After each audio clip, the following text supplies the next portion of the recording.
I was making tea when my phone rang. Unknown number. I almost didn't answer. You know how it is at my age. Unknown numbers usually mean someone trying to sell something or a scam. But something told me to pick up. It was Mr. Harrison, my mother's lawyer, May, he said. His voice was strange, careful, like he was choosing each word with tweezers. Your mother came to my office yesterday. She wanted to change her will. We finished all the paperwork. Everything was signed. I remember standing in my kitchen, steam rising from the kettle, waiting for him to continue.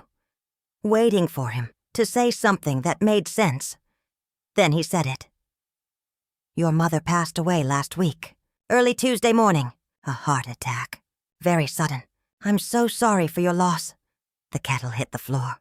Water everywhere. But I didn't move. I couldn't move. My mother had been dead for 7 days. 7 days. And she had changed her will the day before she died. Let me back up. Let me tell you who my mother was. Because understanding her matters if you're going to understand what happened next. Her name was Eleanor. She was 89 years old. Sharp as a tack, everyone said. Sharp as a tack. Like it was a compliment when your mind was the only thing people still valued. She lived alone in the house she had owned for 40 years. The same house where I grew up, where my brother David and I had played as children. My mother had money, not enormous amounts, but comfortable. Enough that she never worried about retirement. Enough that she had always been generous. Too generous, maybe. For the last 15 years, David had been living in that house with her. Rent-free. No job. No real direction. Just David, taking up space in rooms that belonged to our mother. I had warned her. More than warned her. I had basically screamed it. Mom, you're enabling him. He's 38 years old. He should have his own place, his own life. She always said the same thing. He's my son. Family helps family. That was my mother. Everything filtered through obligation, through duty, through this idea that blood meant you had to set yourself on fire to keep someone else warm. I had a different relationship with her. I visited every Sunday. I called on Wednesdays. I helped with her medical appointments, her taxes, her car maintenance. I did these things because I loved her, but also because they needed to be done, and I was the kind of person who did the things that needed doing. My brother just existed in that house like a permanent houseguest. The lawyer continued on the phone.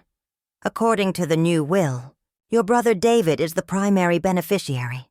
He inherits the house. He inherits 90% of her liquid assets. Everything. I felt my knees go weak. What about me? I asked. You received some personal items from her bedroom. Some jewelry. A small sum of money. $50,000. $50,000. That was what I was worth. That was the value of every Sunday visit. Every Wednesday call. Every time I took her to the hospital. Every time I sat with her when she was sick.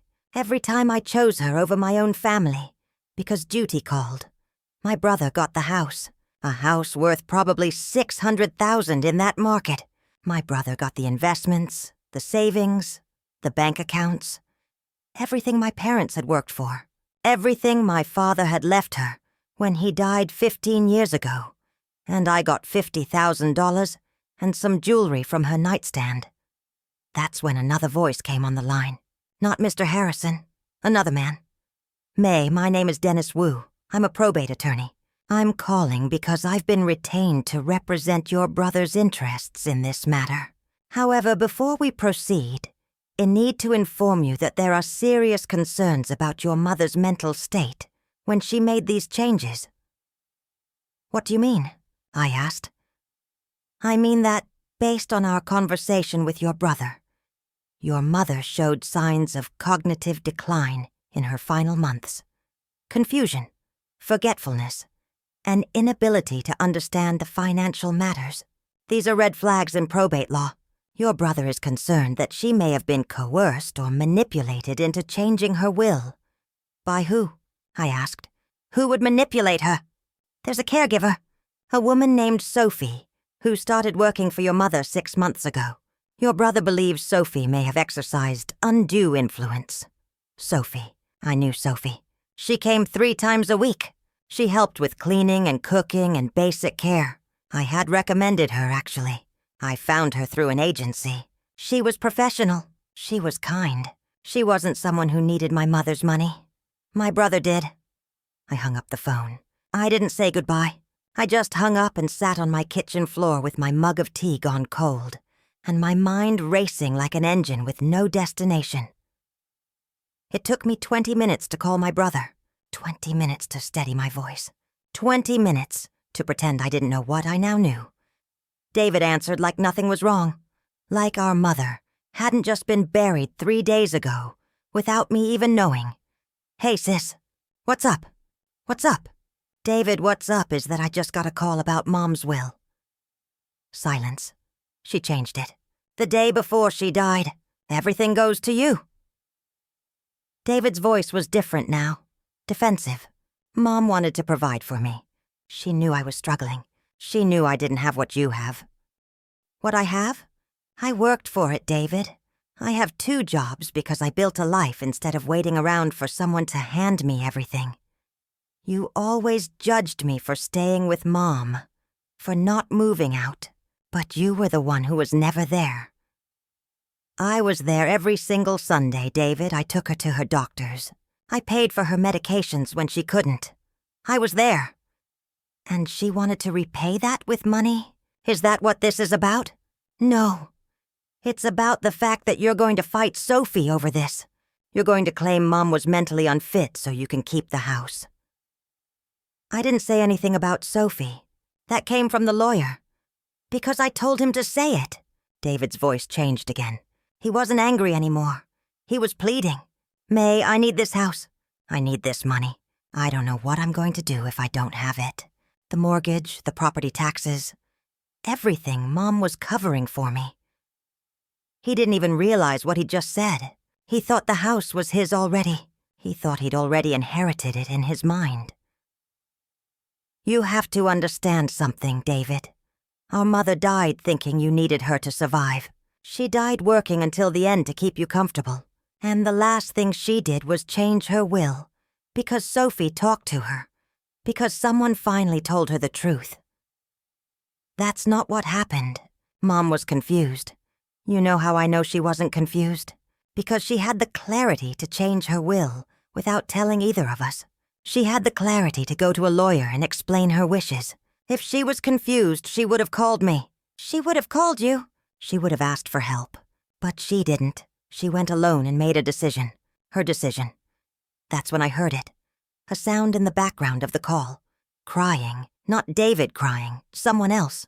And then David saying something like, "I have to go." And the line went dead.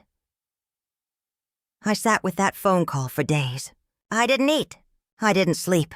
I just kept replaying it, listening for the truth in his voice, trying to figure out when my brother became someone who would try to steal from a caregiver to keep a house he had never earned. My mother's will became a legal battle. There were depositions. There was testimony from doctors about her mental state. And there was Sophie, standing in front of a judge, explaining that my mother had come to her one afternoon in the kitchen and said, "Sophie, I need to change my will. I want you to know something. My daughter has her whole life. My son has nothing, and I won't be here to help him anymore. I need to make sure he's taken care of." Sophie had nothing to gain. She wasn't mentioned in the will at all. She had just been a kind woman who listened to an old woman worry about her son's future. The judge found in Sophie's favor. The will stood. David lost, but he didn't accept it. He appealed, twice. He spent money on lawyers and court fees that he didn't have. He went deeper into debt fighting a battle he'd already lost. 3 years later, he called me. His voice was different then. Broken. "I'm selling the house," he said. "I have to pay the lawyers. I have to pay the back taxes. I have nothing left." "Where will you go?" I asked. "I don't know." I had prepared for this moment for 3 years. I had told myself that when he called, when he finally understood what he'd done, I would say no. I would protect myself. I would remind him of all the times I tried to warn him. All the times our mother sacrificed for him. All the times he did nothing but take. But I couldn't do it. He moved in with me. Not rent-free, but close to it. And yes, I know the irony. I know exactly what I'm doing. I'm repeating the same pattern. Helping someone who won't help himself. Giving to someone who can't give back. But he's my brother. And maybe that has to mean something, even when it's hard. Even when it costs you. Maybe it has to mean something. Because the alternative is a world where we're all just counting what we give and measuring what we get back. My mother wanted to take care of him. That desire didn't die with her. It just transferred to me. And that's the thing about love.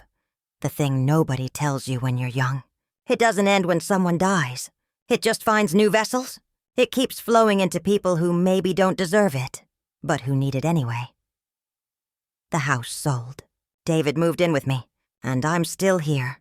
Still working 2 jobs, still paying for things, still carrying people who can't carry themselves. But now I understand something I didn't before. When my mother changed her will the day before she died, she wasn't confused. She was clear, clearer than any of us. She was saying goodbye. She was saying I did what I could. Now it's your turn. Now it's up to you. And I'm trying. I'm trying to do right by my brother. But I'm also trying to remember who I am. To remember that love doesn't have to mean drowning.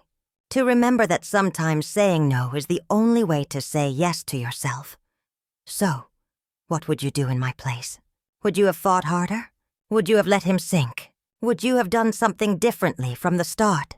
I think about this a lot, especially at night when I'm tired and my brother is watching television in my living room, and my bank account is smaller than I want it to be. I think about the choices we make, the patterns we inherit, the way love can look like sacrifice or like weakness. And sometimes you can't tell the difference until it's too late. If you've ever found yourself in a situation like mine, trapped between duty and self-preservation, I want to hear your story. Tell me what you did. Tell me where you heard this story. Tell me what you would have done differently. For more stories like this one, stories about family, money, and the impossible choices we make, please like this video and subscribe to the channel. There are so many other stories waiting for you. Stories about people trying to do right while everything falls apart around them. Thank you for listening to my story. My name is May. I'm 68 years old, and I'm still learning what it means to love without losing myself.